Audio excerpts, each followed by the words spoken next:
Buenas tardes. Está grabado. Bien. Buenas tardes, profe. Buenas tardes, ¿Cómo profesor. están? Buenas tardes. Bien. Bien. ¿Alguna preguntita antes Buenas de tardes. empezar?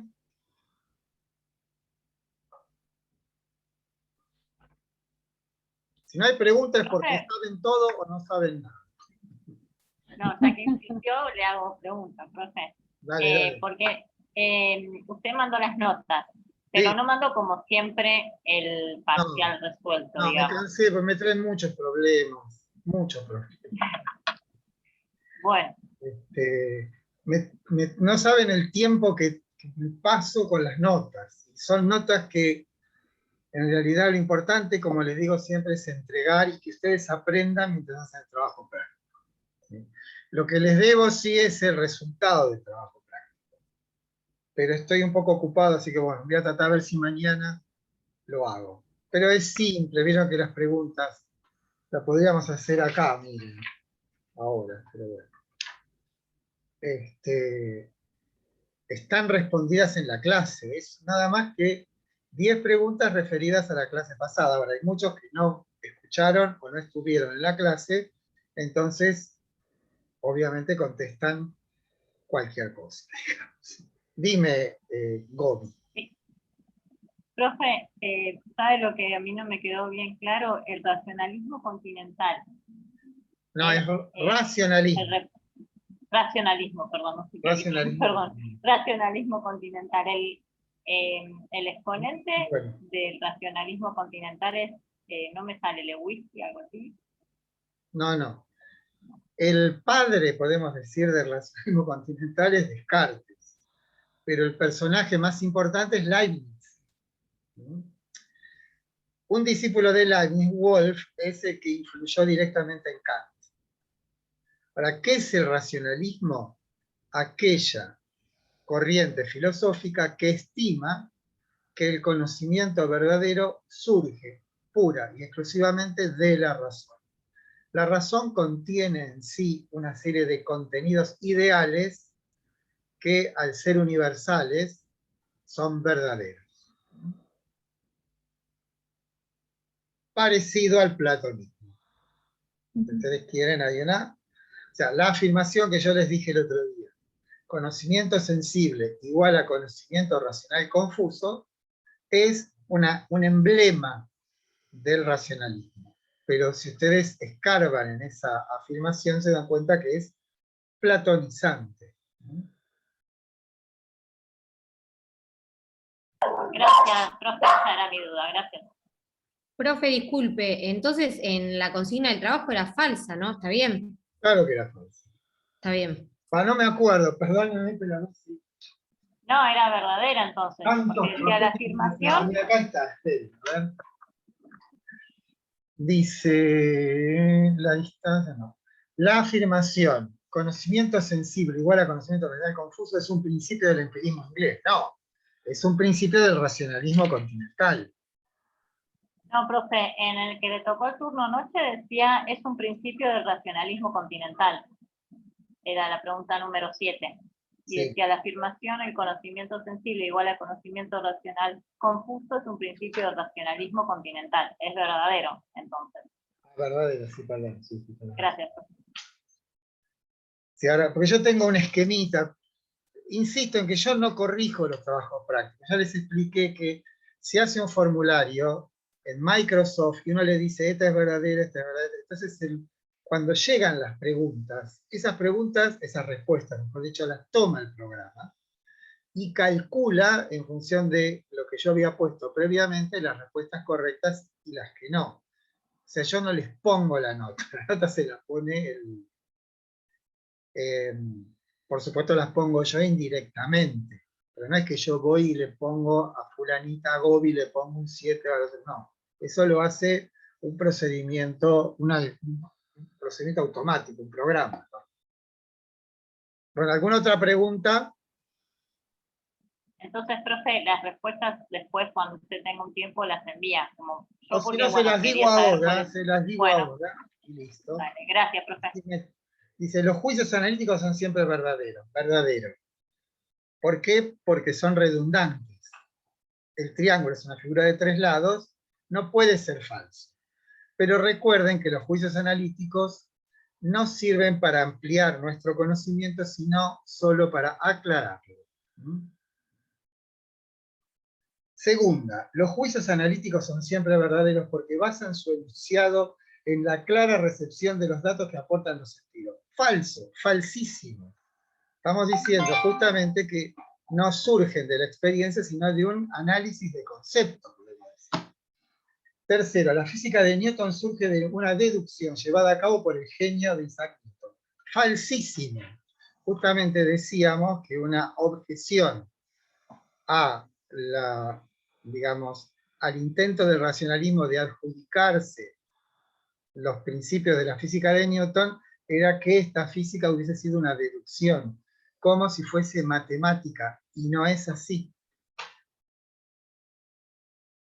Yo no sé si les dije que hay dos procedimientos racionales, uno es la deducción, otra es la inducción, y otra es la abducción. ¿Se los dije alguna vez? ¿Sí? Sí, sí, profesor. Entonces no me voy a gastar. 4. La física de Newton, en tanto ciencia vinculada a la experiencia, debe tener como único fundamento una cuidada selección de casos empíricos. Falsísimo. Está todo muy bien dicho a propósito, pero es falso. Los juicios sintéticos se basan en la experiencia, son por lo tanto los únicos verdaderos. Espantosamente falso. No son los únicos verdaderos. Ahí nosotros teníamos otra consigna. Decía, los juicios sintéticos se basan en la experiencia, por lo tanto aquellos cuyo predicado puede ser negado. Bueno, está bien. Y era verdadera. Pasa que, claro, si pueden ser negados o predicados, puede ser verdadero. Pasa que yo tengo acá la hoja en la que me basé y después se ve que cambió. La distancia más corta entre dos puntos es una recta, es un juicio sintético, en tanto se basa en la observación de un fenómeno. Esa es verdadera. La 7, bueno, ya la vimos. Profe, sí. Perdón, en las 5, volviendo a las 5. A ver, decime cómo la tenés vos. Decime cómo la tenés. No, estaba bien, los juicios sintéticos se basan en la experiencia, son por lo tanto aquellos cuyo predicado puede ser negado. Verdadero. Profe, si yo digo... no, ya me olvidé, profe, disculpe. No, puede ser negado. Profe, no... Sí. Profe, disculpe, me parece que yo a esa la había puesto falsa. ¿Por qué? Porque está hablando solo juicio sintético. Sí. ¿Y en realidad no sería una construcción a priori, sintético a priori? No, sintético solamente. Si uno dice sintético a priori, sintético a priori. Sintético es sintético. Pero, por ejemplo, esa consigna de la recta y eso, sí. ¿no sería sintético a priori? Es sintético a priori, pero parte de una observación de un fenómeno en el espacio y en el tiempo, y por eso es sintético. Y es a priori porque es universal y necesario. Claro, a esas, profe, en la 6, si diría, la distancia más corta entre dos puntos es una recta, ¿es solo un juicio sintético? No, ese es un juicio sintético falsa. Y es además a priori. Pero justamente lo puse así para mostrar que hay juicios sintéticos universales y necesarios. Pero, digamos, es sintético porque parte de la observación. ¿Qué observación? Y pongo dos puntos en el pizarrón y los uno con una recta y me doy cuenta de que es verdadero. Lo trascendental es para Kant aquello que legisla sobre la experiencia en tanto surge de ella. Falso. Porque justamente lo trascendental, siendo puro a priori, no surge de la experiencia. Puro en Kant tiene el significado de ser un atributo de los actos humanos. Falso. Falso. Justamente lo que decíamos era puro no se refiere a acciones humanas o no se refiere a la moral, sino que simplemente tiene el sentido de independiente de la experiencia, nada más. Y la última, los juicios sintéticos a priori son aquellos que, basados exclusivamente en la experiencia, son los únicos verdaderos. Falso. ¿Sí? Falso. Porque uno está acostumbrado a que lo verdadero es lo que surge de la experiencia. En Kant no es tan así. O sea, una de las frases que dice Kant, que después vamos a analizar, afirma, todo conocimiento comienza por la experiencia, pero no todo conocimiento deriva de la experiencia. Creo que le faltó la 7, profe. ¿Cómo? Creo que le faltó la 7. No, recién le hablamos la 7. Recién con La Gobi. afirmación, yo tengo la afirmación, conocimiento sensible igual al conocimiento racional confuso, es un principio del racionalismo continental. Eso es verdadero. Sí, gracias. Les decía que los... me olvidé de qué estaba hablando. Perdón, es cosa que hace muchas horas que estoy dando clase, como 7 horas de clase, entonces estoy un poco... No, decía la frase de Kant, todo conocimiento. En esa frase lo que se ve es que Kant le da la razón a los dos, pero no completamente. La primera parte dice, todo conocimiento comienza con la experiencia, ahí Kant le da la razón a los empiristas. Pero no todo conocimiento deriva de la experiencia, ahí le está dando la razón a los racionalistas. Después vamos a ver hacia el final del... Recuerden que tenemos esta y 2 clases más, ¿no? Después viene el parcial, ¿no? Hoy es 8, 15, 22. Y el 29 es el parcial, y el no sé qué cae 5 de julio, 6 de julio, es el recuperatorio, ¿sí? Y les recuerdo otra vez que para poder dar el parcial tienen que haber completado todos los trabajos prácticos. Después sacaron un 1, sacaron un 10. ¿29 del 6? Sí. Gracias. Vamos a ver que Kant plantea algo así como un tribunal de la razón. Y los que comparecen en ese tribunal son los racionalistas y los empiristas. Cada uno propone sus fundamentos, como en un juicio. Y el veredicto de ese juicio es la crítica de la razón pura, donde por una parte afirma la necesidad de la experiencia para conocer, y por otra parte afirma la necesidad de la razón para conocer. Bueno, comenzamos con la clase pasada.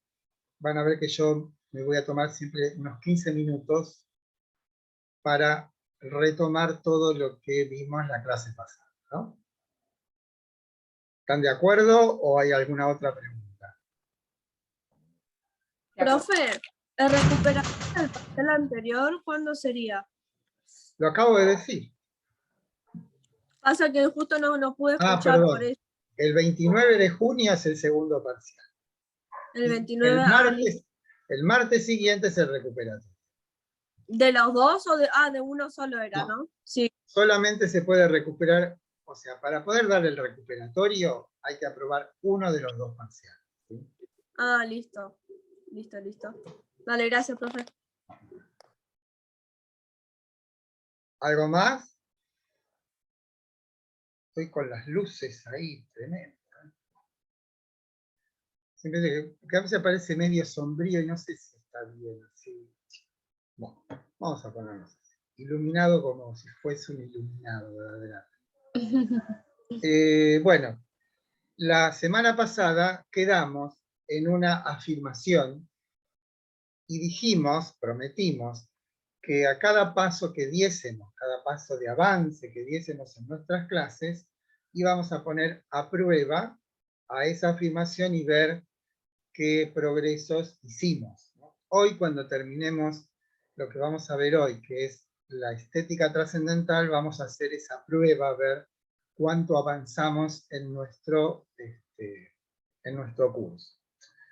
En principio, digamos, o retomemos lo de la clase pasada, que comenzó con el tema de la física de Newton, diciendo que había hecho trastabillar al pensamiento filosófico de la época, empiristas y racionalistas, porque ninguno de los dos podía justificar o fundamentar esa ciencia. Y no lo podían hacer porque estaba recontra demostrado que, siendo una ciencia de observación de fenómenos que acontecen en el espacio y en el tiempo, sin embargo, contenía en sí verdades universales y necesarias, ¿no? Ese, ¿se acuerdan que era el planteo inicial?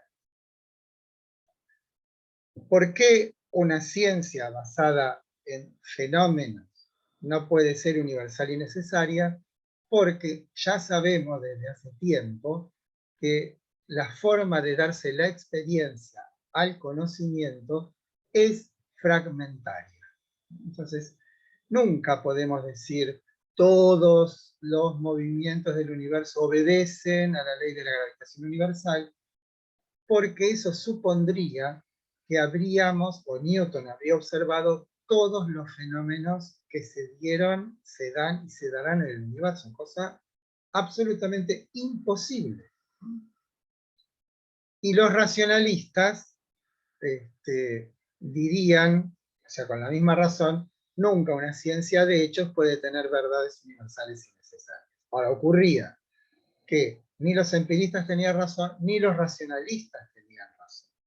Entonces, ante esa ineptitud del pensamiento filosófico de la época, de no poder dar cuenta de un hecho absolutamente constatable, que es que la ley de la gravitación universal se cumple siempre y necesariamente, aparece Kant con la intención de subsanar esa incompetencia del pensamiento filosófico y ponerse acorde ese pensamiento con los tiempos, diciendo, bueno, ¿cuál es la misión de la filosofía sino establecer un fundamento firme para el conocimiento? Ahora resulta que aparece una ciencia de hechos como la física y ni los empiristas ni los racionalistas estuvieron en condiciones de dar una fundamentación. Entonces aparece Kant y dice, bueno, yo me voy a encargar de eso, ¿no? La formulación que hicimos era la siguiente, la recuerdo otra vez. Debe existir una forma de conocimiento humano capaz de elevar lo particular a universal, porque esa es la trama es esa. Cómo, partiendo de hechos particulares, puede haber una ciencia universal y necesaria. Y por supuesto, como decíamos, ni empiristas ni racionalistas podían explicar ese hecho. Por otra parte, hicimos una incursión acerca de qué estructura es la que expresa conocimiento. Dijimos que son los juicios. Hicimos una larga elucidación acerca de qué es un juicio y concluimos que existen dos tipos de juicios, los analíticos y los sintéticos, y que Kant inaugura un tercer tipo de juicio, no es que los inventa, ya existían, pero lo tomaban como analítico. Y dimos como ejemplo de juicio sintético a priori, el de la geometría, por 2 puntos pasa, no, la distancia más corta entre 2 puntos es una recta, esa es una afirmación, 5 más 7 es igual a 12, y después la otra es la ley de la gravitación misma, que intuitivamente no podemos captar en qué sentido es universal y necesaria, pero de hecho es así, ¿no? O sea, aún hoy sigue siendo válida esa ley. Más allá de Einstein y de la física cuántica, para la macrofísica la ley de Newton sigue siendo verdadera. Bueno, después de eso, incursionamos en qué significa el nombre crítica de la razón pura. Vimos 2 versiones igualmente válidas, y son válidas porque toman el nombre de 2 perspectivas diferentes. Una, que es la del propio Kant, que dice crítica a la pretensión de la razón de creer que puede conocer sin la experiencia. Ilustrábamos esa aseveración o ese nombre con esa imagen de la paloma creería que podría volar mejor en el vacío, y concluimos que si nosotros arrojamos una paloma al vacío, cáese. ¿Por qué? Porque lo que le permite volar es la resistencia del aire. De la misma manera, el racionalismo cree que la experiencia es un obstáculo para el conocer, cuando en realidad es la condición de posibilidad de todo conocer. Ahí tienen ustedes una de las perspectivas que explica el nombre crítica de la razón pura. La otra, que decíamos que era nuestra, dice crítica en el sentido de destacar o separar, ¿no?, los elementos puros de la razón, ¿no? Crítica de la razón pura, entonces, es digamos, el intento de establecer el comportamiento o el modo de ser de los elementos puros de la razón. Cada razón se toma en sentido amplio, incluye todas nuestras capacidades cognitivas. Ahí hicimos hincapié en el término puro. Puro quiere decir independiente de la experiencia, no tiene que ver con la pureza moral ni la pureza en sentido religioso, sino tiene un estricto sentido desde el punto de vista nociológico, es aquellos conocimientos que son independientes de la experiencia. Agregamos al nombre puro los términos a priori y trascendental. A priori también quiere decir lo mismo, independiente de la experiencia, y trascendental quiere decir condición de posibilidad de toda experiencia, o mejor dicho, de todo conocimiento. Ocurre que lo trascendental es necesariamente puro. Esa es la trama, ¿no? Y no sé si tocamos algún otro punto, ¿no? Pero como decíamos... No tocamos. Es como... Profe, disculpe, sí. ¿Podría repetir lo trascendental? Condición de posibilidad de todo conocimiento, ¿no? Ahora vamos a ver... Gracias. Por ahora estamos hablando en el vacío, porque todavía no aplicamos a ningún conocimiento concreto el significado de trascendental. Bueno, la filosofía kantiana, la crítica de la razón pura, dice Kant que corresponde a una imagen, a una metáfora que es revolución copernicana.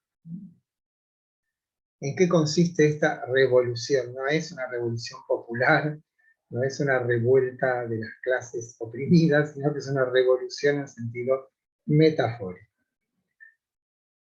Copérnico es el famoso astrónomo polaco que ofreció la posibilidad de pensar que el sistema solar no gira alrededor de la Tierra, que es el sistema geocéntrico, desde la época de Ptolomeo a hoy, sino que el sistema solar tiene como centro al Sol, y los planetas giran alrededor del Sol, incluyendo a nosotros.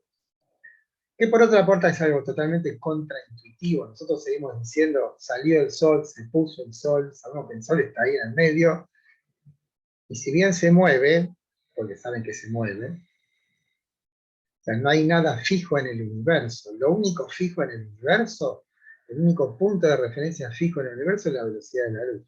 No hay otro punto fijo. Todo está en movimiento.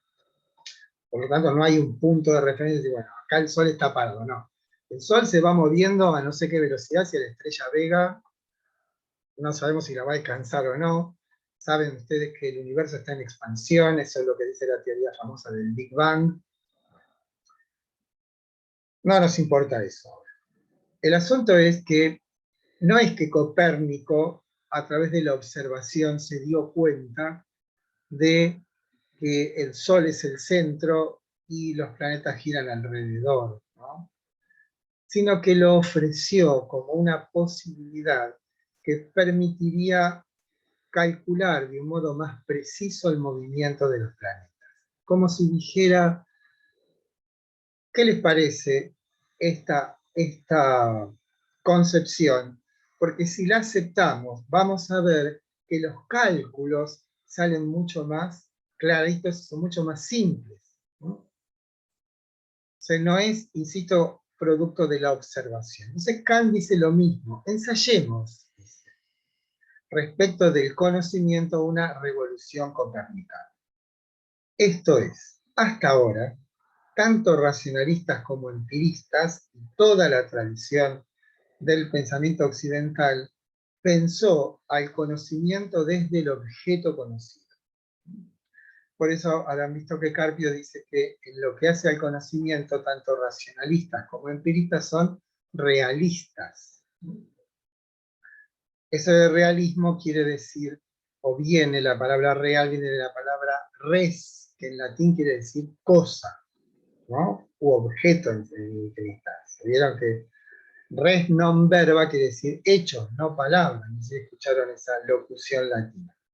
Bueno, la revolución copernicana, entonces, diría Kant, cambia el signo de nuestra investigación acerca del conocimiento. Ya no nos vamos más a basar en el objeto conocido, sino que vamos a indagar en el sujeto cognoscente a ver si nos va mejor, porque claramente todos los intentos que se hicieron de explicar el conocimiento desde el objeto conocido, más que fracasaron, terminaron en disputas o en posiciones inconciliables. Entonces dice Kant, como dijo Copérnico, ensayemos, veamos, a ver si trasladando nuestra atención en lo que hace al conocer, no tanto a las cosas conocidas, sino al sujeto que conoce.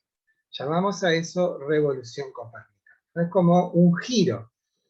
En lugar de que sean las cosas las que determinan la naturaleza del conocimiento, ver si es el sujeto quien es el factor necesario y esencial en lo que hace al conocer. Bueno, ese es el primer paso. Recuerden, tengan en mente siempre que el intento kantiano tiene como única finalidad explicar cómo es posible la física de Newton. No tiene otro propósito. Entonces, en esa travesía para poder fundamentar esto de la física de Newton, el primer movimiento estratégico, piénsenlo como una batalla, es decir, no nos ocupemos más del objeto conocido, sino que giremos la atención, giremos la mirada hacia el sujeto cognoscente. Eso se llama revolución copernicana. Ahora bien, el primer paso, entonces, de esa revolución copernicana será examinar cuántas y cuáles son nuestras capacidades cognoscitivas. Y por eso Kant utiliza una palabra que es un poco extraña en este mundo, que es inventario, ¿no? ¿Qué es un inventario? Un recuento de aquello que tenemos, de aquello con que contamos. Supónganse que ustedes van a abrir un kiosco el lunes que viene, en el fin de semana, lo primero, lo único esencial que tienen que hacer es un inventario, para saber con qué contamos. Ahora, en el caso de Kant, no son cosas visibles las que contamos, sino son capacidades cognoscitivas. El inventario entonces tiene como principal objetivo establecer cuántas y cuáles son nuestras capacidades cognoscitivas. Por otra parte, la utilidad, digamos, relevante de este inventario es saber cuáles son los límites de nuestro conocimiento. O sea, tanto para saber lo que no podemos conocer, para saber lo que sí podemos conocer.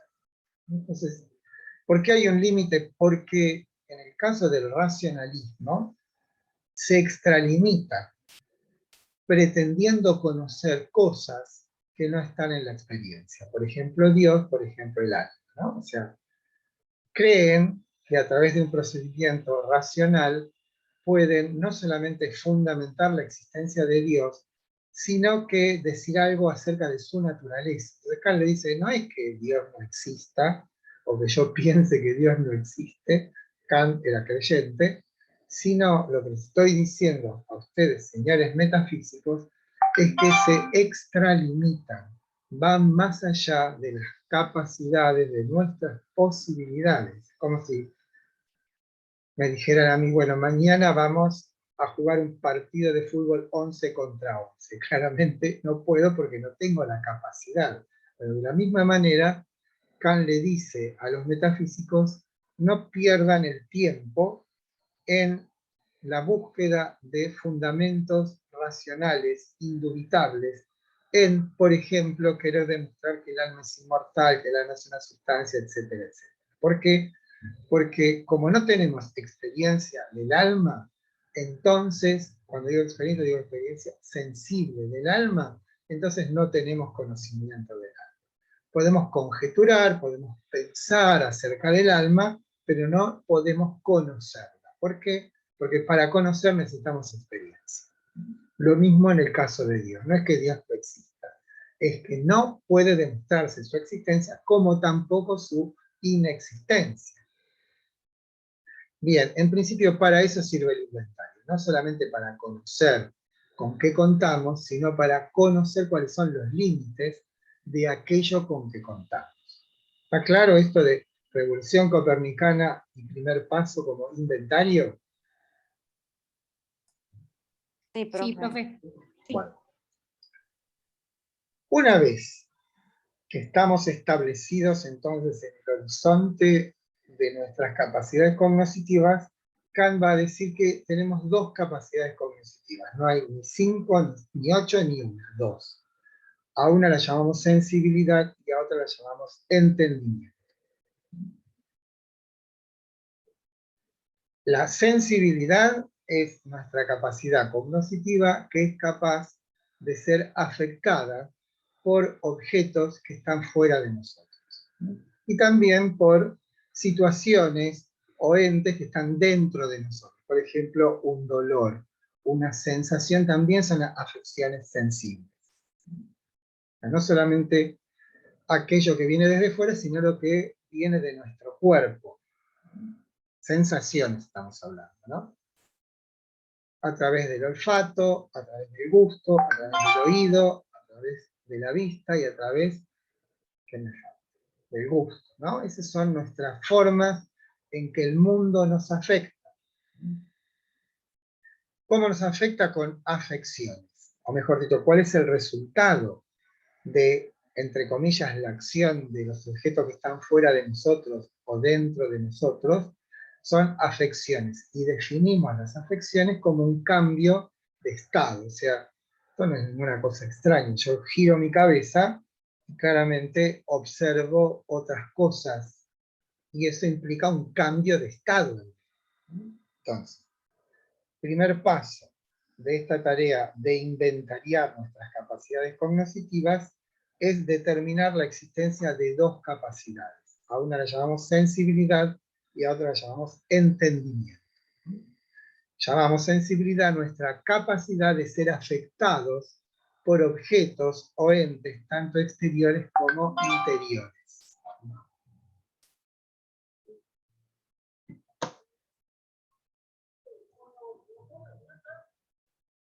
Bien. Tercer paso, o sea, revolución copernicana, determinación de nuestras capacidades cognitivas, atención a una capacidad cognitiva especial que es la sensibilidad. Para eso Kant elabora en un capítulo de la crítica de la razón pura una disciplina que podríamos denominar, que se denomina, mejor dicho, estética trascendental. Estética no tiene que ver con el arte, sino con la palabra griega para sensibilidad, que es aistesis. Palabra que tenemos nosotros, por ejemplo, en anestesia, ¿no? Por ejemplo. ¿Qué será la estética trascendental? Bien, aquella disciplina perteneciente a la crítica de la razón pura que buscará determinar la naturaleza de nuestra capacidad cognitiva llamada sensibilidad. Es un capítulo de la crítica, ¿no?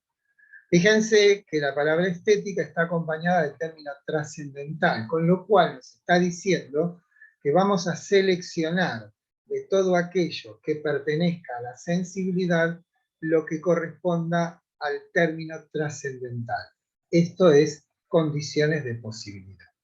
Pero para poder descubrir esas condiciones de posibilidad de la sensibilidad, debemos establecer un criterio de búsqueda, un procedimiento de búsqueda. ¿Por qué? Porque yo no puedo detenerme en todas y cada una de las impresiones sensibles que son absolutamente innumerables y en todos los seres humanos diferentes. Tengo que encontrar cuál es la legalidad que rige el comportamiento de los entes que se nos ofrecen y que nos afectan sensiblemente. ¿Me siguen? No me siguen. ¿No? Sí, profe. ¿Seguro? Sí, profe. Sí. Sí. Porque yo, vieron,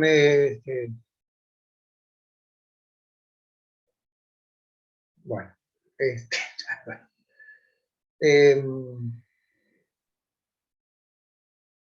¿cuál es el criterio?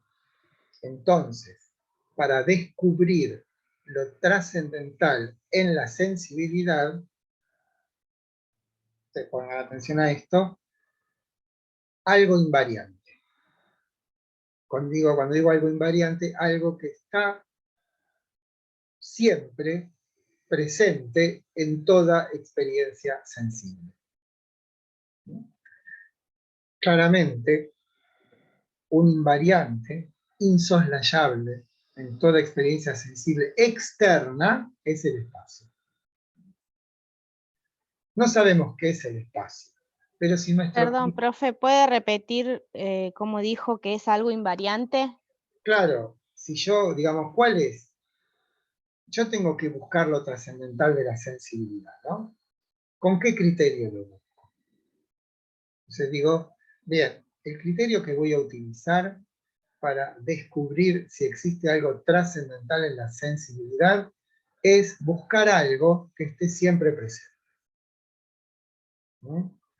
Y claramente, en nuestro conocimiento de las cosas que están fuera de nosotros, el espacio está siempre presente. O sea, como si dijéramos, el espacio es un firme candidato a lo trascendental, en tanto cumple con este requisito, que es el criterio de búsqueda, que es invariante, y que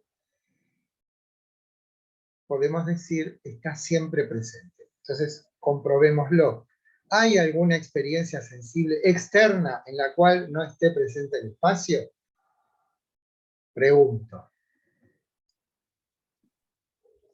No, profe. El tiempo me lo dejan, por favor, déjenme un poquito. Me hicieron lo mismo. Kant empieza con el espacio y después sigue con el tiempo. Tengan paciencia. Saben que Descartes dice que el origen de los errores son la precipitación y el prejuicio. Entonces, si nos precipitamos, seguro que nos vamos a equivocar. Vayamos por el espacio. Después veremos el tiempo.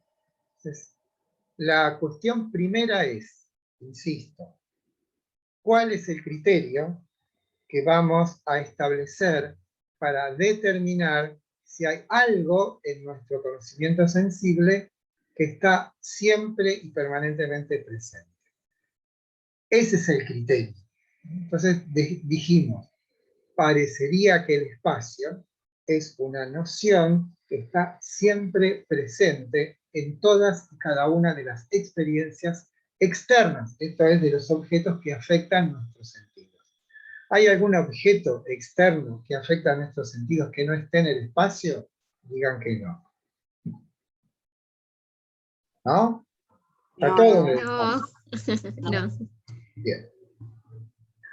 El espacio firme candidato a la trascendentalidad. Una vez que fijamos al espacio con el criterio de la permanencia, de la asistencia, de lo insoslayable en toda experiencia externa, nos preguntamos, bien, ¿pero qué es el espacio? Y aquí viene un capítulo que necesariamente tenemos que desviarnos un poquito del curso este que vamos siguiendo, porque lo que dirá Kant es que el espacio es una representación. Y ahí digo que me desvío porque tengo que definir qué es una representación.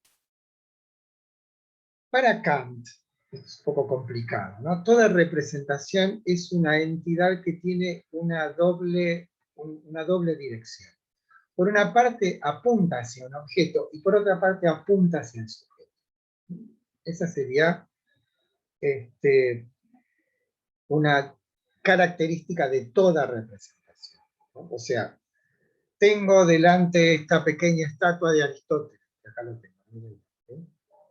Entonces, mi representación de la estatua de Aristóteles está en mi mente, ¿no? En mi conciencia.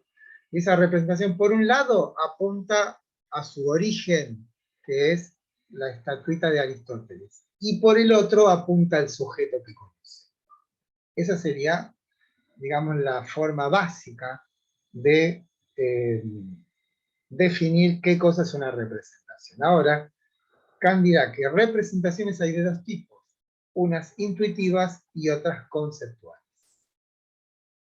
Entonces, las representaciones, o representaciones es el término más abarcador de toda la crítica de la razón pura. Casi podríamos decir que toda la crítica trata con representaciones.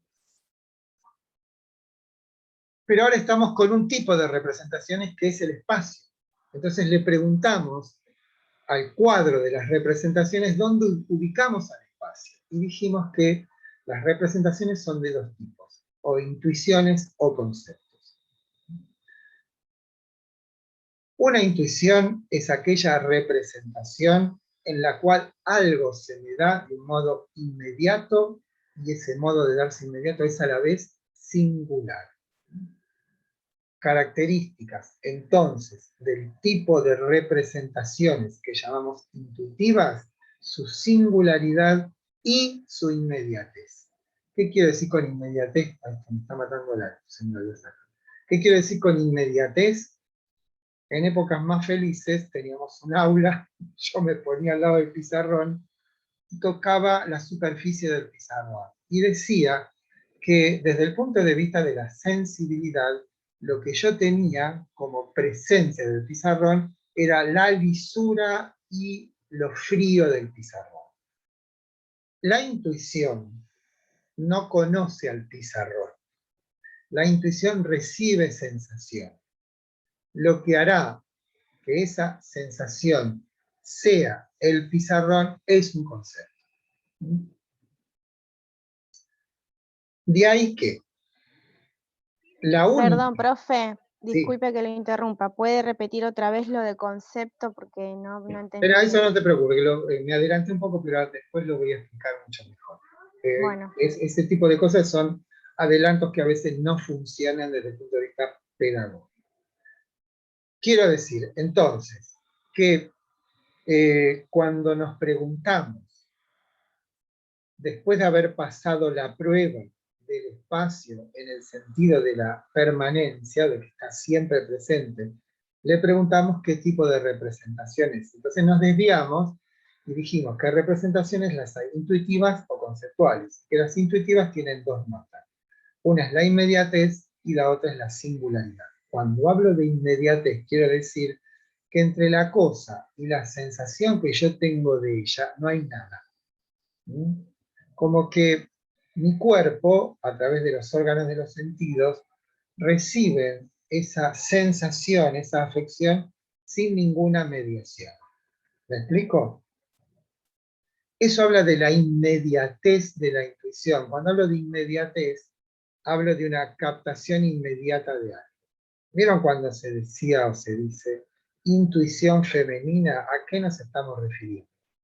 A una determinada afirmación, digamos, o un determinado conocimiento que no ha sido elaborado racionalmente, sino que es como inmediatamente captado.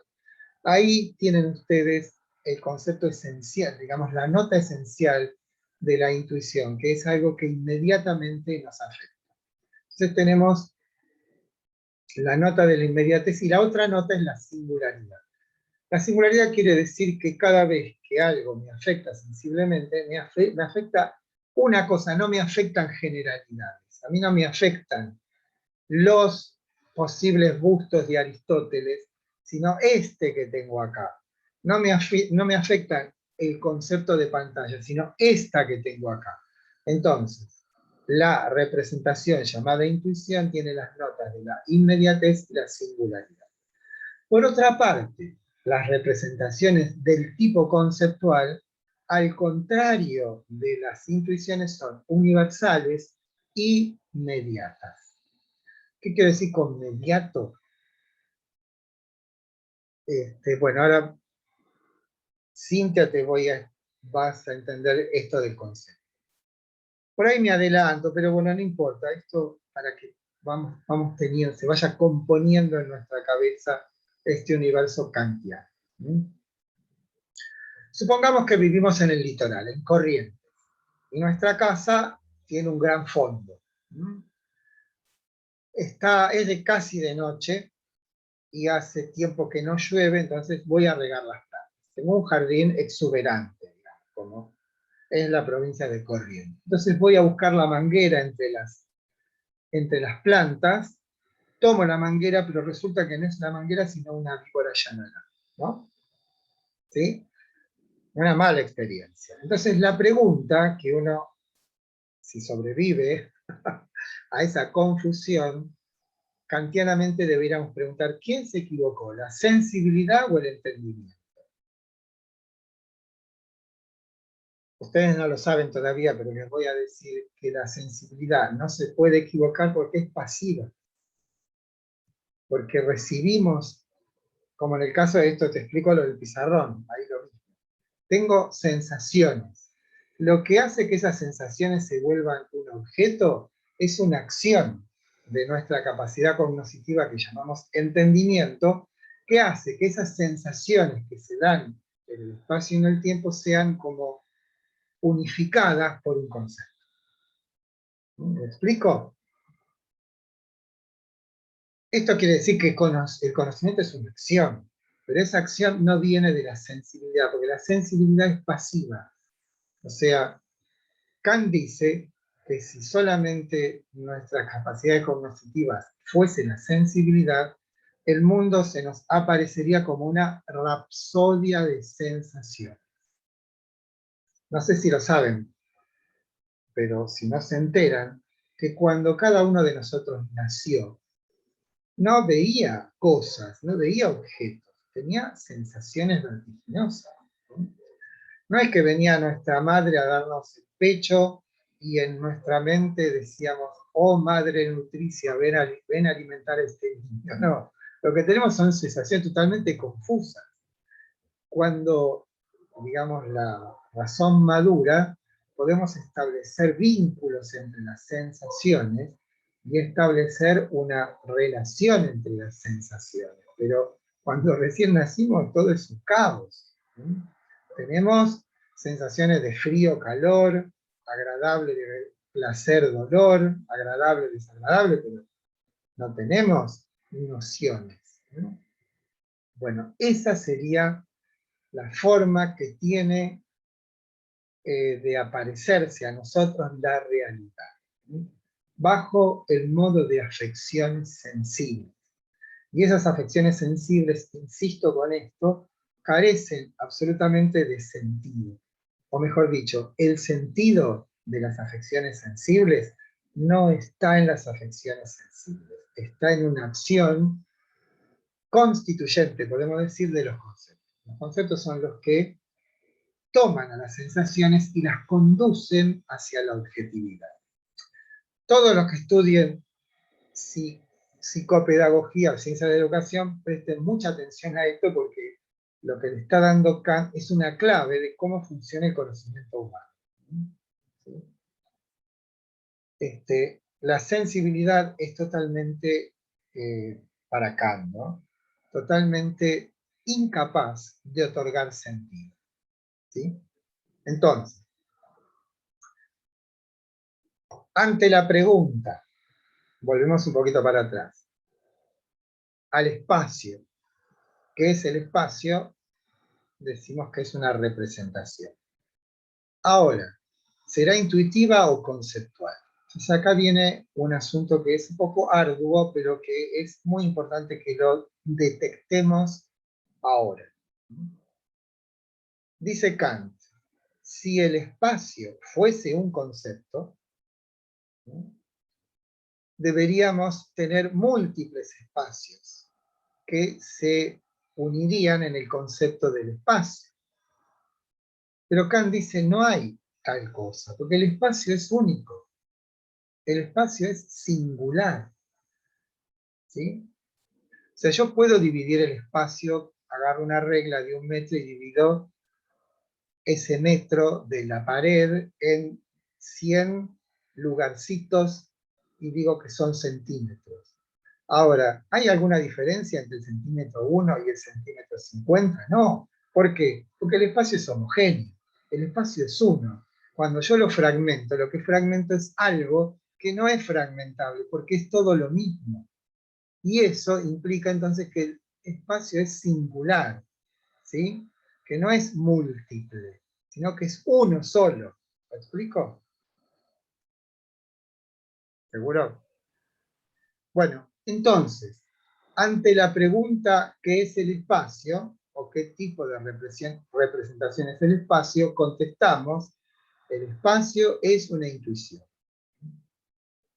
Fíjense la progresión. Revolución copernicana, capacidades cognitivas, sensibilidad, postulación de la búsqueda de un invariante en la sensibilidad, se propone al espacio como un invariante, seguimos adelante y decimos, ¿ese invariante es una representación o no es una representación? Es una representación porque yo me puedo representar el espacio, y por fin nos preguntamos, ¿qué tipo de representación es el espacio? Contestamos que es una intuición. ¿Por qué es una intuición? Porque es único, porque es singular. No hay muchos espacios, hay un solo espacio. Y si es singular es una intuición, o sea que se da inmediatamente. La pregunta que sigue es, bien, ya sabemos que el espacio es una representación de carácter intuitiva. La pregunta que sigue es, ¿el espacio es puro o empírico? Con esto queremos decir, el espacio lo concebimos nosotros a través de la experiencia. En tanto percibimos en la experiencia cosas espaciales, o el espacio no pertenece a las cosas, sino a nuestra manera de conocerlas. Obviamente, y por eso el espacio es una instancia trascendental, el espacio no pertenece a las cosas, sino a nuestra manera de conocer las cosas. ¿Cómo comprueba esto Kant? Muy simple. ¿Alguna vez ustedes percibieron en una experiencia externa al espacio? Mirando yo ahora mi cuarto, veo libros, veo cuadros, veo imágenes, veo estatuitas, veo fotos, pero veo al espacio. ¿Ustedes vieron al espacio alguna vez? ¿O solamente vieron cosas en el espacio? Sí, cosas en el espacio. Cosas en el espacio. Por lo tanto, el espacio no proviene de la experiencia. Ya lo tenemos en nosotros, por eso es trascendental, puro a priori. Pero ¿cómo definimos esto con mayor, digamos, contundencia? Es, el espacio es una intuición, y es pura porque no pertenece a las cosas, sino a nuestra manera de conocerlas. Ahora, ¿qué aporta a las sensaciones el espacio? El espacio hace muy poco con las cosas. Dice atrás, adelante, arriba, abajo, izquierda, derecha. No dice más nada, ¿no? Está claro, o sea, cuando percibo algo en el espacio, lo que me notifica el espacio de ese algo es que está en relación con otra cosa en el espacio, delante, atrás, arriba, abajo, izquierda, derecha. ¿No? ¿Está claro esto? ¡Qué silencio! No, simplemente tómenlo así. habíamos anticipado que sin la mediación del entendimiento el mundo es caótico. Ahora, el espacio imprime un cierto orden, pero no porque ejerza una acción, sino que es como una suerte de recipiente donde caen las cosas, donde se muestran las cosas. Y el espacio, el único ingrediente que le otorga a las cosas es su ubicación. Y su ubicación siempre es arriba, abajo, izquierda, derecha, delante, atrás. No hay otra, ¿no? Sí. Bueno, pero hay otra candidatura a la trascendentalidad. Y recuerden que esas candidaturas obedecen a que acompañen a la experiencia sensible. Claramente, la otra instancia o la otra noción que acompaña necesariamente a toda experiencia sensible se entiende. ¿Sí? Ahora bien, el tiempo ¿pertenece solamente a las cosas externas que afectan nuestros sentidos?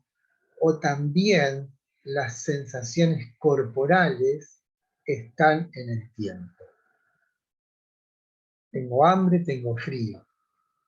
¿Sí? ¿Se dan en el tiempo o no se dan en el tiempo? Sí.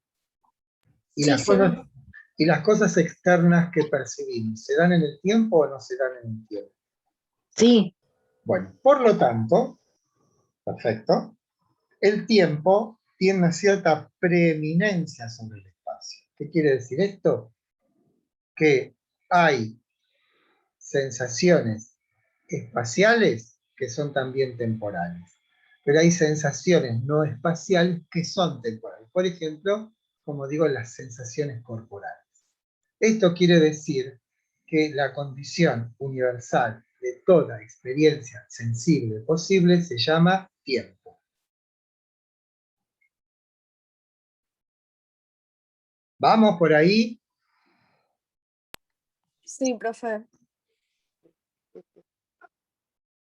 Pero si lo repetiría no iríamos mal, ¿eh? Pero acá, ¿saben lo que tienen que hacer con esto? Es pensar. Pensar quiere decir cotejar en este caso.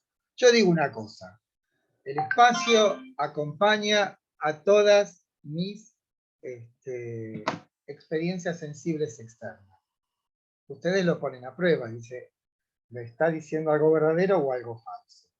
Claramente es verdadero, ¿no? O sea, todo lo que está fuera de mí está en el espacio. Es verdadero. Ahora, ¿yo me puedo representar el espacio sin cosas? Perfectamente. ¿Qué hace un geómetra? Se representa el espacio sin cosas y después le propone objetos, o sea, figuras. Un triángulo, un círculo, una línea, un punto. Proyecta sus conceptos en el espacio. En el espacio real no, en el espacio puro. ¿Sí? El espacio que está aquí en mi mente. Bien. Ahora, ¿qué el espacio como tal? ¿Me dice algo de las cosas? En realidad no me dice nada. ¿Sí? Solamente dice Kant, lo único que me dice es delante, atrás, izquierda, derecha, etc. ¿Hay alguna otra instancia a destacar que habría de cumplir con este requisito de participar necesariamente de toda experiencia sensible posible? Por supuesto, dirán ustedes, el tiempo. ¿Por qué el tiempo tiene preeminencia sobre el espacio? Esa es pregunta de parcial de cajón.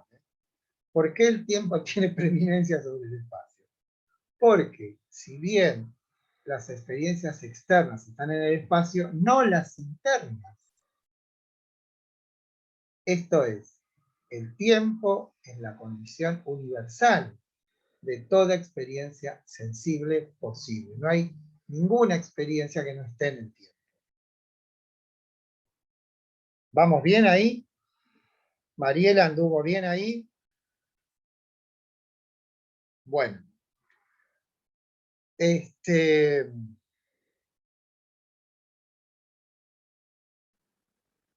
Como ven, entonces no va a ser una representación conceptual, porque es universal.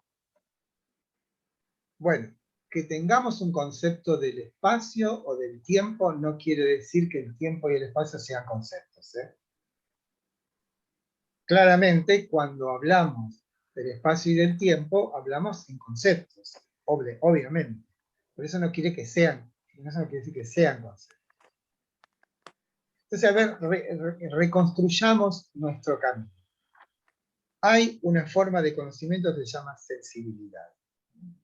Esa forma de conocimiento que se llama sensibilidad, nosotros, en tanto investigadores como Kant, debemos descubrir cuál es la legalidad que rige a ese orden del conocer que se llama sensibilidad. ¿Cuál es el criterio que elegimos para descubrir su legalidad? Establecer cuáles son las nociones invariantes y que acompañan necesariamente a toda experiencia sensible. Descubrimos por su permanencia inalterable al espacio y al tiempo. Una vez que hicimos eso, intentamos determinar cuál es la naturaleza del espacio y del tiempo, y ahí apareció la noción de representación, y dijimos que espacio y tiempo son intuiciones, pero son intuiciones puras.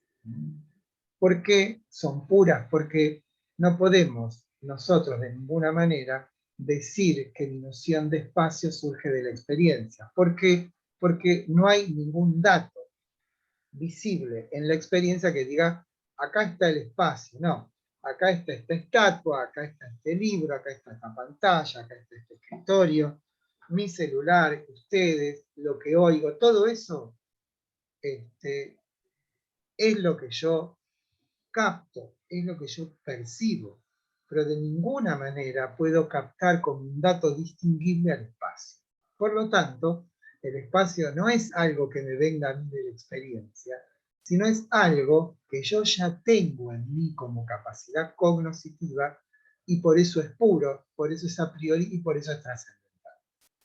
¿Por qué? Porque son la condición de posibilidad de toda afección sensible. Díganme, si no percibiésemos algo en el tiempo, ¿ustedes creen que lo percibirían? Si no hubiese espacio, ¿percibirían cosas en el espacio? Obviamente que no. ¿Por qué? Porque el espacio y el tiempo son las condiciones de posibilidad de todo conocimiento sensible. Ahora bien, si el espacio dijo atrás, delante, arriba, abajo, izquierda, derecha, ¿qué nos dice el tiempo?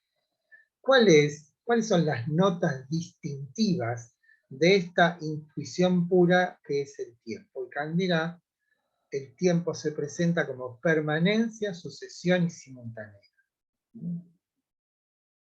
¿Qué quiere decir permanencia? Este señor que me está mirando, que es Aristóteles, en el tiempo se nos muestra como una afección que aparece bajo el modo de la permanencia. ¿Por qué? Porque no está sonriendo, no cambia de color, no me hace un guiño, ¿no? Aparece siempre como idéntico a sí mismo, ¿no?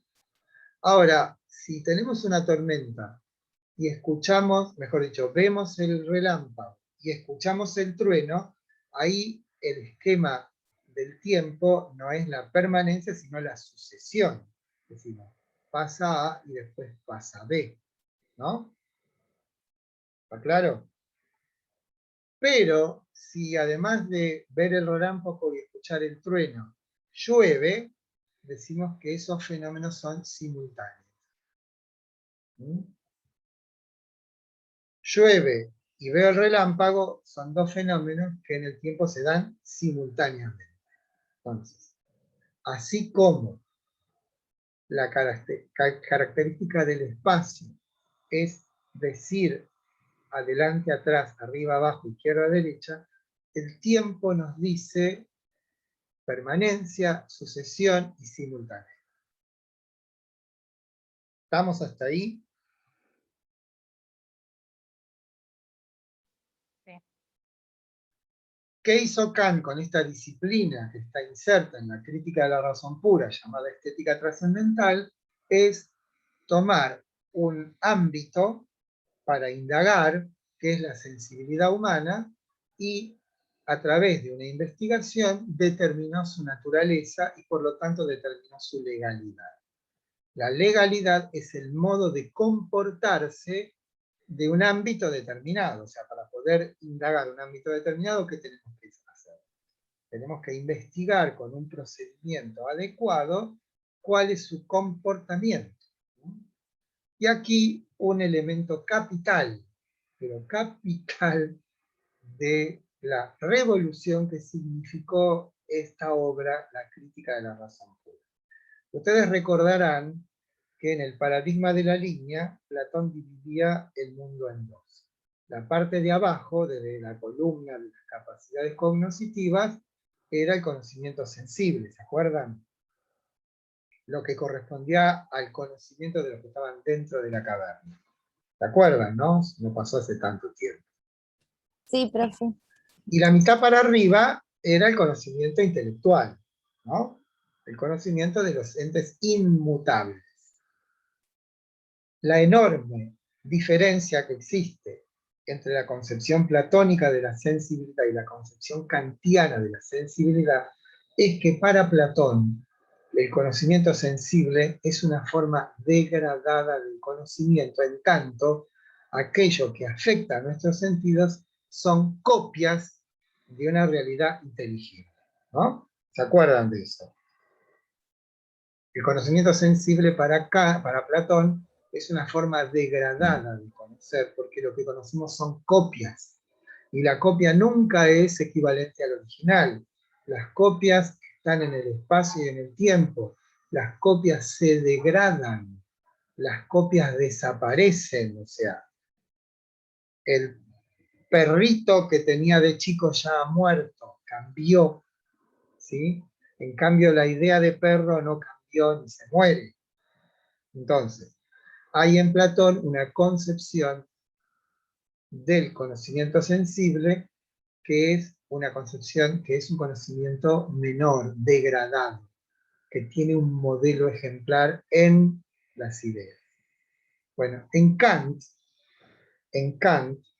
no pasa eso.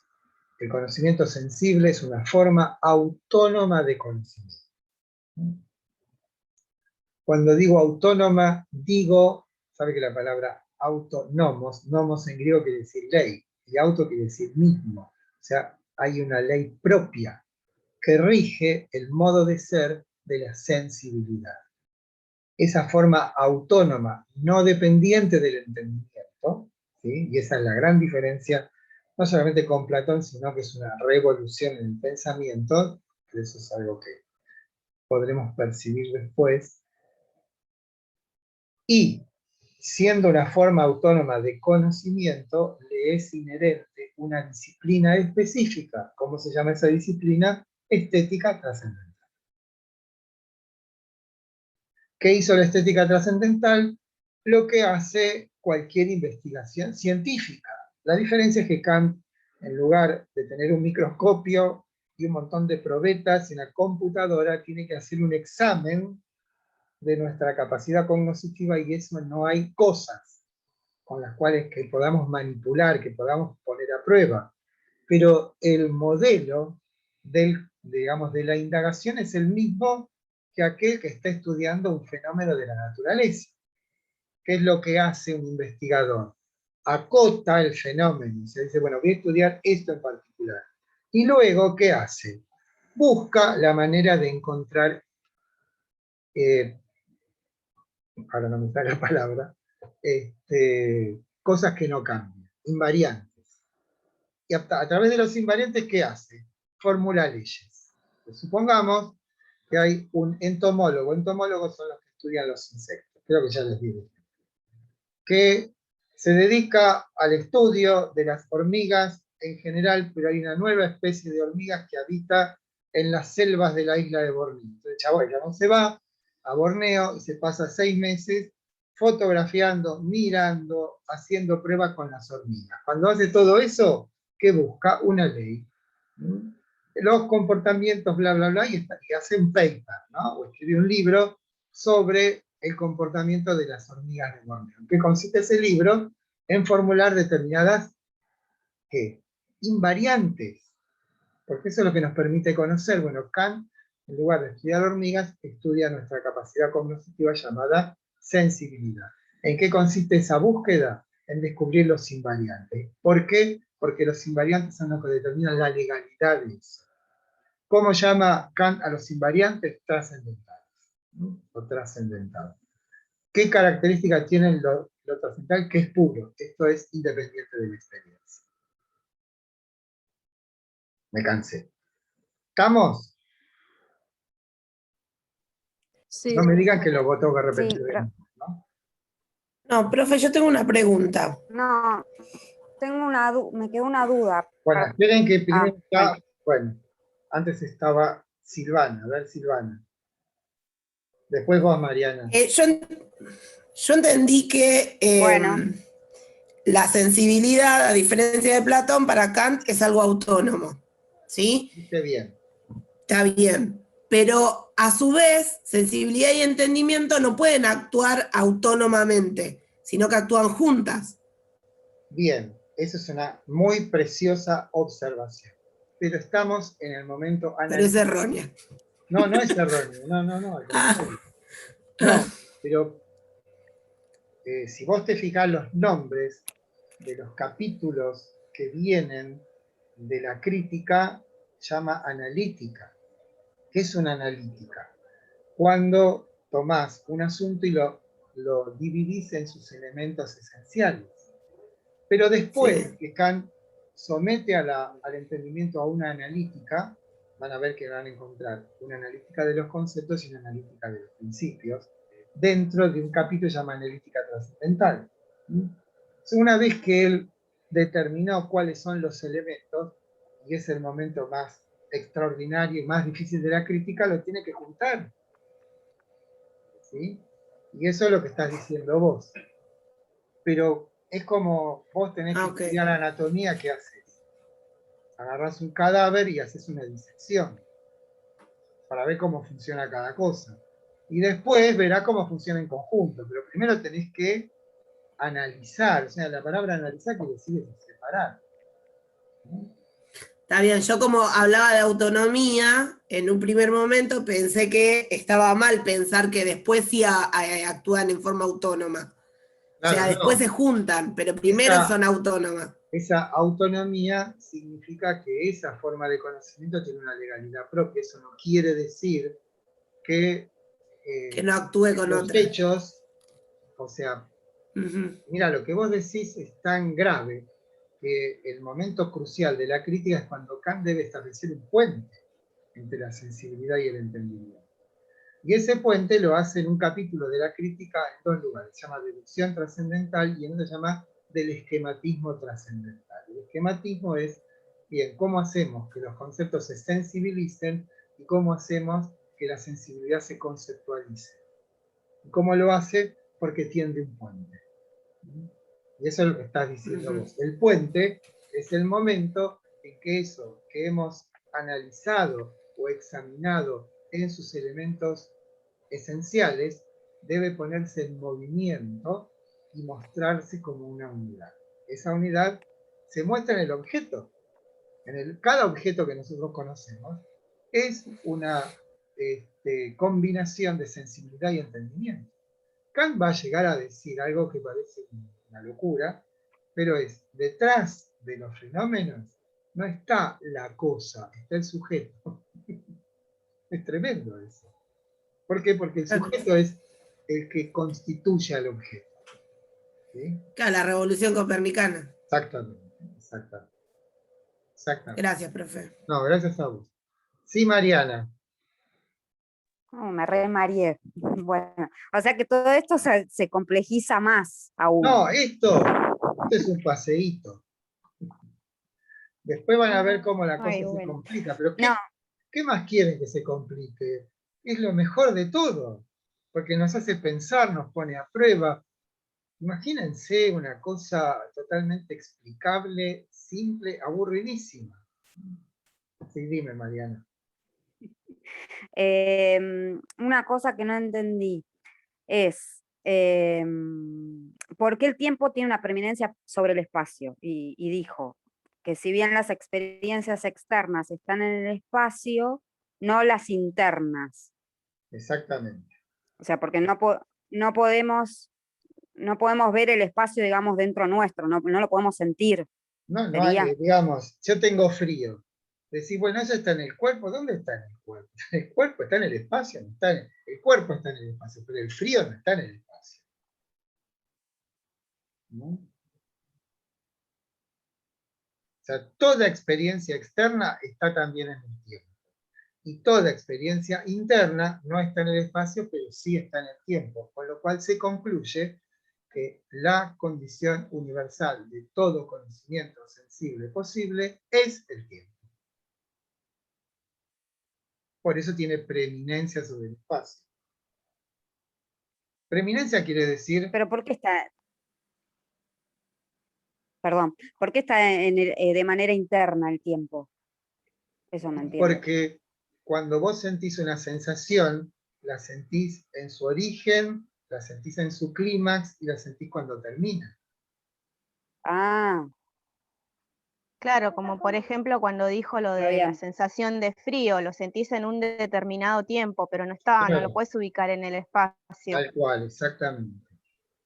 O sea, después va a decir Kant, pero no me quiero anticipar, dice, el tiempo es la forma del sentido interno. Con esto Kant quiere decir que todo lo que nosotros experimentamos, aunque sea externamente, empieza a formar parte de una realidad que es interna a nosotros. O sea, la realidad, tal como la vemos, no es el fundamento de la realidad. El fundamento de la realidad es nuestra manera de percibir la realidad. Por eso Kant es un revolucionario. Pero bueno, no me quiero anticipar porque temo confundirme, ¿sí? Después en su momento ya... ¿Un ejemplo podría ser el hambre, profe? Cualquier sensación interna. Hasta puede ser un dolor. Es un dolor. Me duele la cabeza. Ese dolor de cabeza necesariamente está en el tiempo. Más allá de que digamos que uno percibe el tiempo porque percibe el movimiento.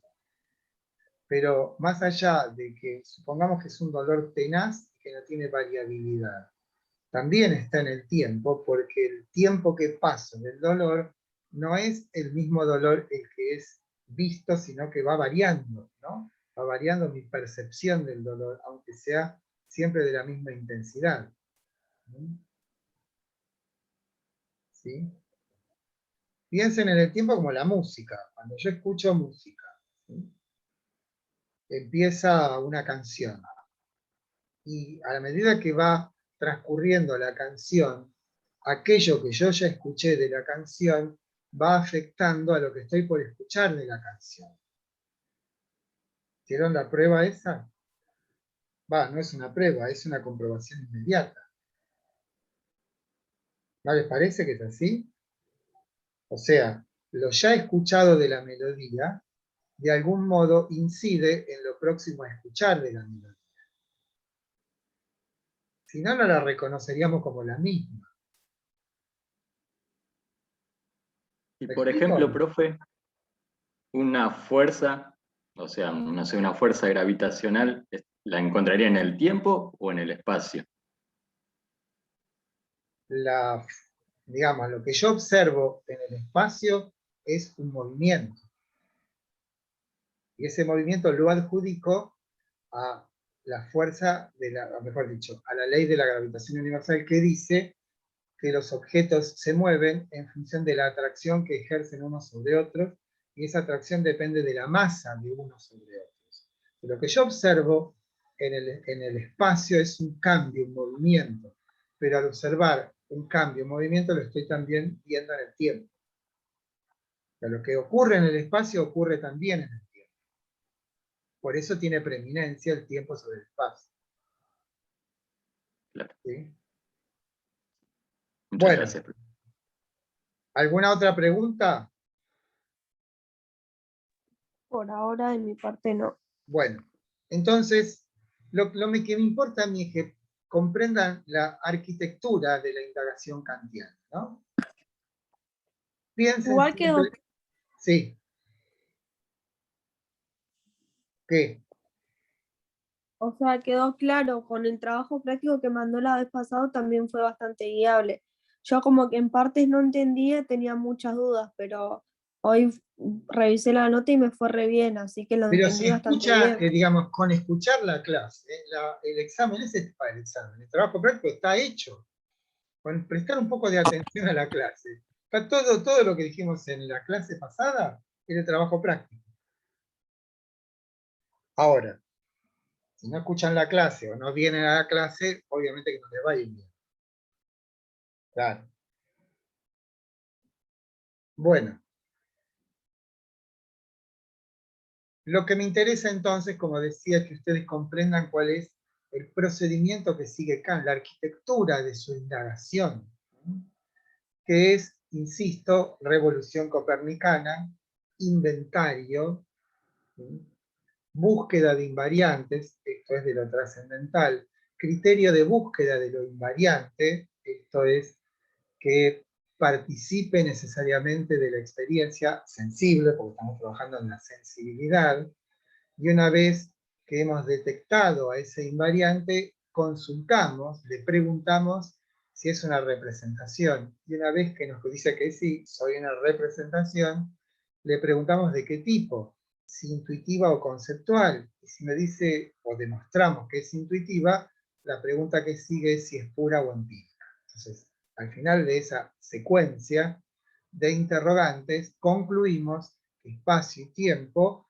son trascendentales, que corresponden entonces a la sensibilidad y determinan la naturaleza de nuestro conocimiento sensible, con la importantísima observación de que, a diferencia de lo que dice la tradición, por lo menos la racionalista, el conocimiento sensible no es un derivado del conocimiento conceptual, no es un subproducto, no es una copia del conocimiento conceptual, sino que implica una forma autónoma, una estructura autónoma.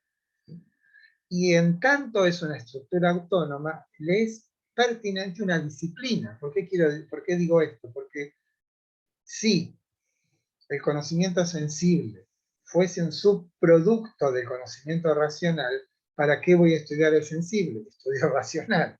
Pero como Kant considera que el conocimiento sensible tiene una legalidad propia, entonces le es inherente una disciplina que se ocupe de ella. Y esa disciplina se llama estética trascendental. La primera conclusión que sacamos de esta primera incursión en la crítica de la razón pura es, como lo adelantamos, que el conocimiento sensible es pasivo. Esto es, somos afectados. Y eso lo ilustramos con el ejemplo de voy a regar las plantas en la oscuridad y confundo, ¿sí?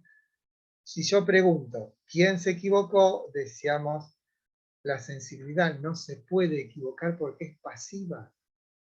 Entonces, ¿quién se equivocó? Es el entendimiento. Y ahí tienen ustedes una pauta importantísima de comprender la función del entendimiento como una función de interpretar aquello que los sentidos nos aportan.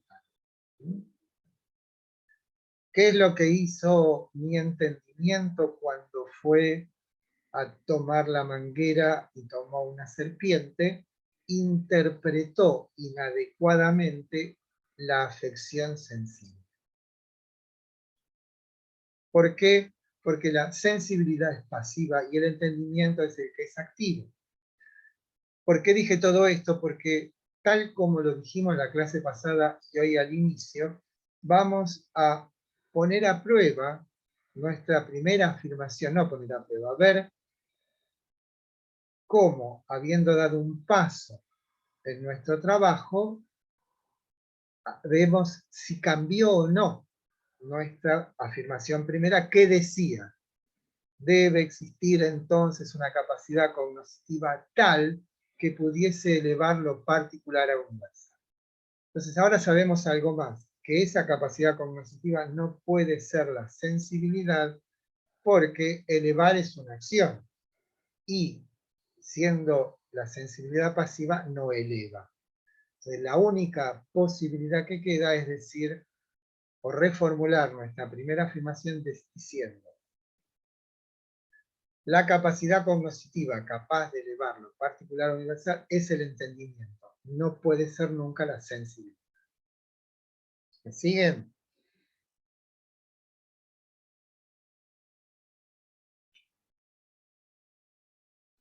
Sí, profe.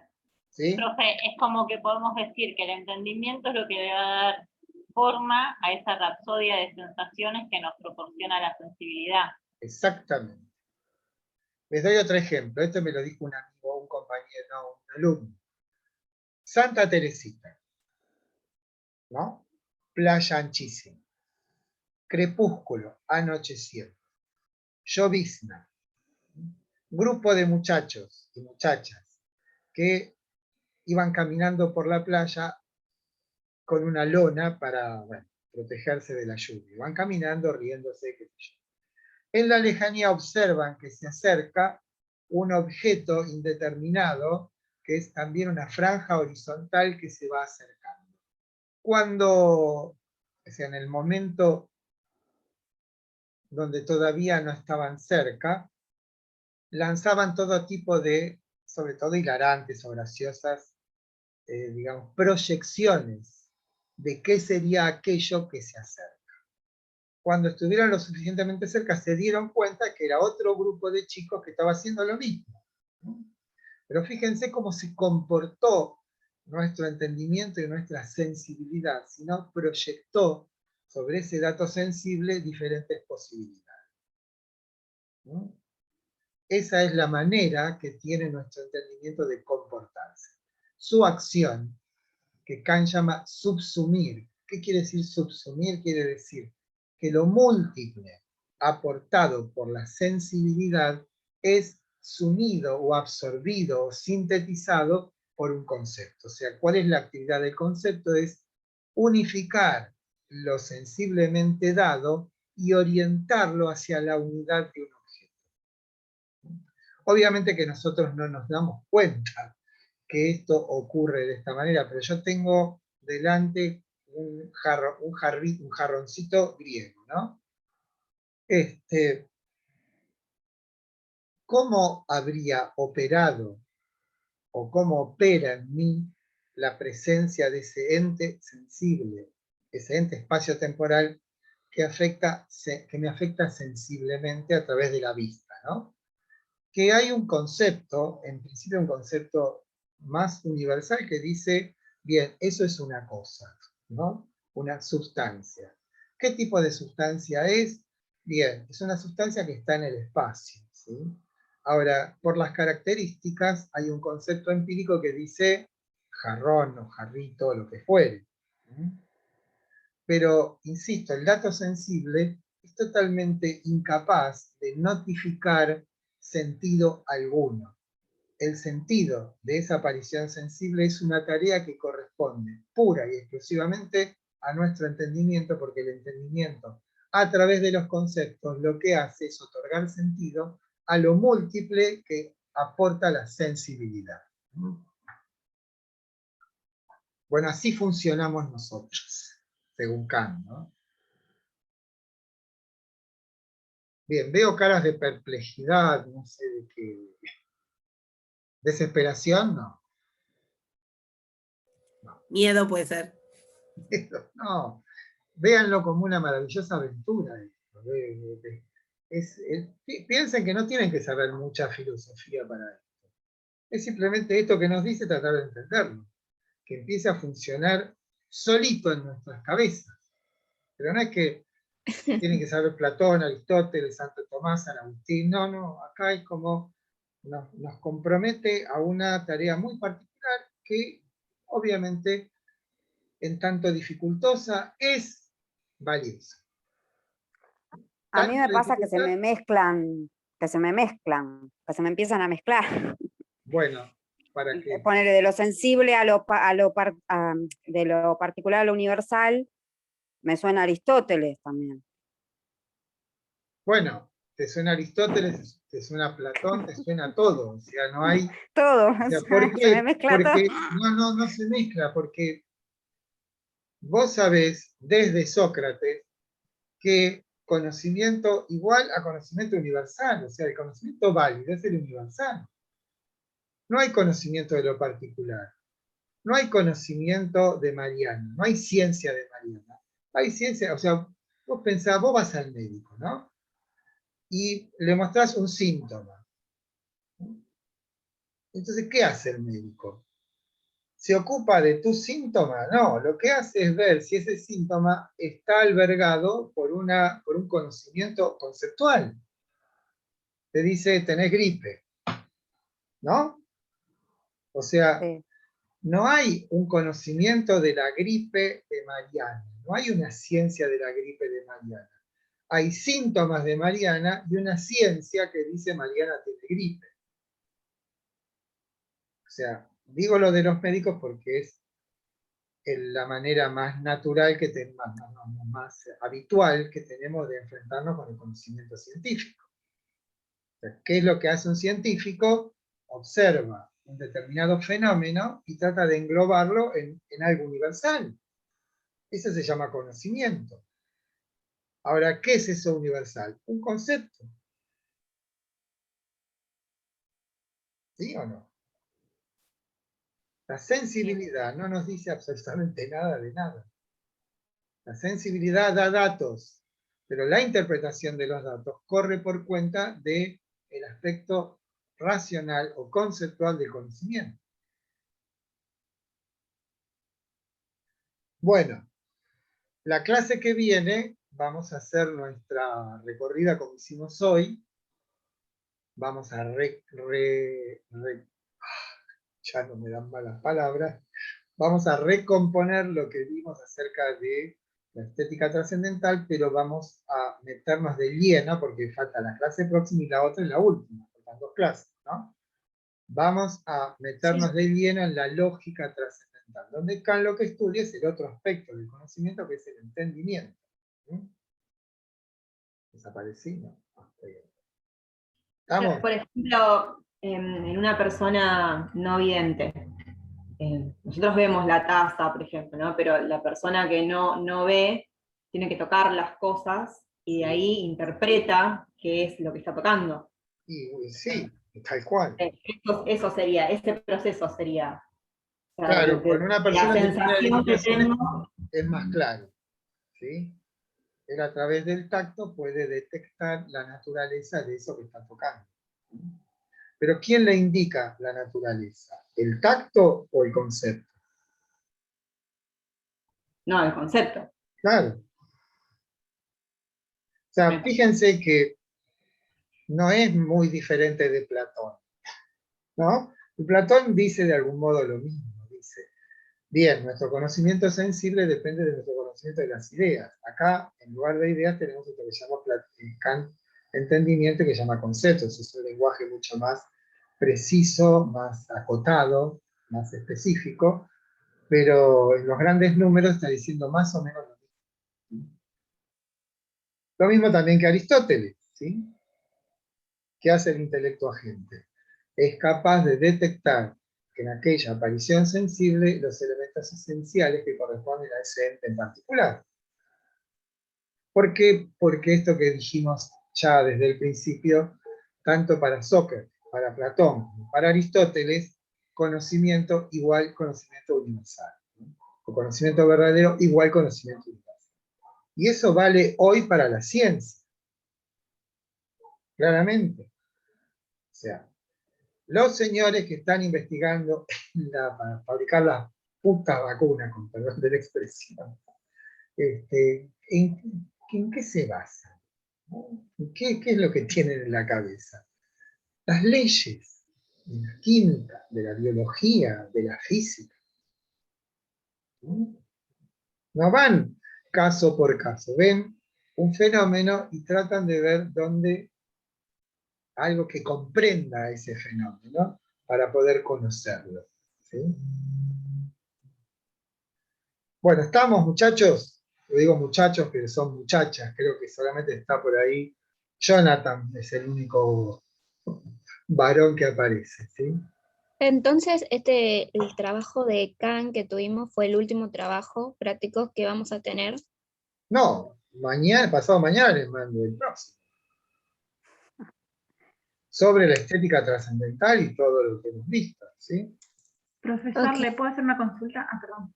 Pero por favor, por supuesto. Quería consultarle hasta qué parte tenemos que seguir del texto. Si bien yo sigo leyendo, pero para el seguimiento trabajo todo práctico... menos, digamos, la parte de la moral no la estudian del libro de Carpio, sino del texto que yo escribí, que está en el módulo 2. Y de Carpio tampoco lean lo que es la crítica de las facultades juzgadas. O sea, solamente lean de Carpio, de Caimi, la crítica de la razón pura, hasta la moral, porque la moral la vamos a estudiar de mi texto, ¿sí? La parte de Carpio es la filosofía práctica, la conciencia de la moral, esa no. Eso no, eso lo tomamos. Si quieren, por supuesto que si quieren leerlo de ahí, lo leen de ahí. Pero como en el módulo 2 está un capítulo exclusivo, y capaz que lo escribí yo, ¿no? Sí, ya lo leí. Y después, que dice sección 3, la crítica del juicio estética y eso tampoco. No. Listo. Entonces, sí, para el segundo... a extender, si quieren extender la fecha del trabajo práctico, está bien, ¿no? No, porque te hablo de un chat. Bueno, entonces, perdone, entonces lo de Carpio es todo hasta el 22, que es la idea de Dios, el final, el último. Inclusive. Listo. Bueno, muchas gracias. Bueno, ¿nos vamos, muchachos?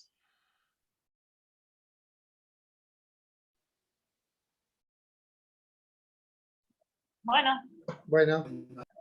Chao, besos, profe. abrazos. Bueno, Nos vemos el martes. buenas noches, profe. Chao, profe, gracias.